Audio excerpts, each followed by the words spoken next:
Hello friends, good evening. তো এখন বাজে হচ্ছে 5টা আর পায়রাগুলো খেতে দিয়েছে। তো দেখতে পাচ্ছ পালিয়ে গেছে পায়রা বাচ্চা নিয়ে। কি সেই দূরে তো একটা বাচ্চাকে খুঁজে পাচ্ছে না, চলো দেখি কি অবস্থা। তো এখন পায়রাগুলোকে গিয়ে রুটি খেতে দিচ্ছে। না না না ওদিকে যাই। তো এবার খাওয়া দাওয়া করবে, করে ওরাও ঘরে ঢুকে যাবে। কিসে নিয়ে পালিয়ে যায়? সকালে বলছি তো এই যে এখন খেতে দিয়েছে, এখন বাজে হচ্ছে 5টা 5:30 বাজতে যায়। তো এখন খাচ্ছে, খেয়ে দিয়ে আর ঘরে ঢুকে যাবে। তো একটা পায়রার বাচ্চাকে হচ্ছে বিড়ালে না ইঁদুরে নিয়ে পালিয়ে গেছে, তো সেই জন্যই মা খুঁজছিল আর কি। আর এই যে একটা বসে আছে দেখো।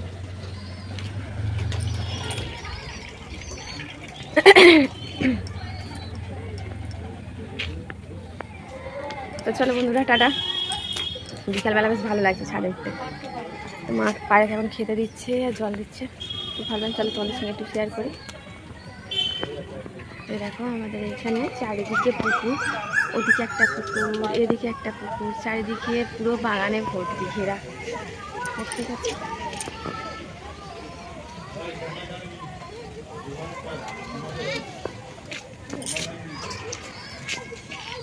আমাদের মানে চালে দেখো, টালির চালে কত কুমড়ো হয়েছে, কুমড়ো গাছগুলো উঠেছে। তো গাছগুলো যখন আগেরবারে এসেছিলাম তো খুব সুন্দর ছিল গাছগুলো, আর সেই গাছগুলো এখন মরে গেছে, কিন্তু গাছ গিয়ে মানে চালে পুরো কুমড়ো ভর্তি হয়েছে। দেখো 1 2 4 5টা হয়ে আছে, বড় বড় কুমড়ো হয়েছে। দেখতে পাচ্ছ বন্ধুরা কি ভালো লাগছে, কুমড়োগুলো বেশ বড় বড় হয়েছে আর পেকেও গেছে, কত সুন্দর লাগছে। দেখো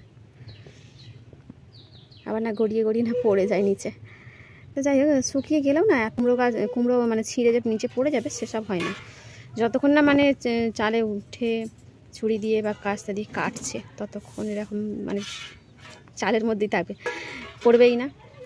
কত সুন্দর ফ্রেশ ফ্রেশ আর তুলো তুলো মেঘে ভরা, পুরো আকাশ পুরো মেঘে তুলো ভেলা একদম ভর্তি হয়। দেখা তো দেখো বন্ধুরা কত কই মাছ। তো এখানে চারিদিকে পুকুরে মাঠে সব চারিদিকে কই মাছ হয়েছে। তো ভাই সব ছিপে ধরেছে আর মা এই যে বেছে দিচ্ছে, বলছে তুই নিয়ে যা, অনেক মাছ আছে। তো ওই মাছের মাথাগুলো কেন সাদা বলো তো, বালতির মধ্যে ছিল আর তার মধ্যে চুবড়ি ঢাকা ছিল, ভারী ইঁটও ঢাকা দেওয়া ছিল। তো সেই জন্য মাথাগুলো মানে মানে ছটফট করে না, মাথাগুলো মেরে মেরে এরকম সাদা করে দিয়েছে একদম। দেখতে পাচ্ছি কী অবস্থা হয়ে গেছে মাথাগুলো।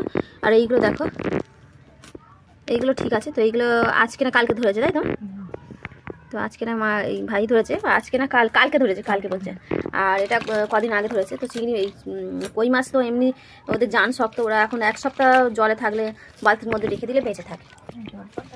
জল চেঞ্জ করতে হয় কিন্তু ভালো থাকে। দেখতে পাচ্ছ কতগুলো কই মাছ। তো মা বেছে দিচ্ছে, আমি নিয়ে যাবো।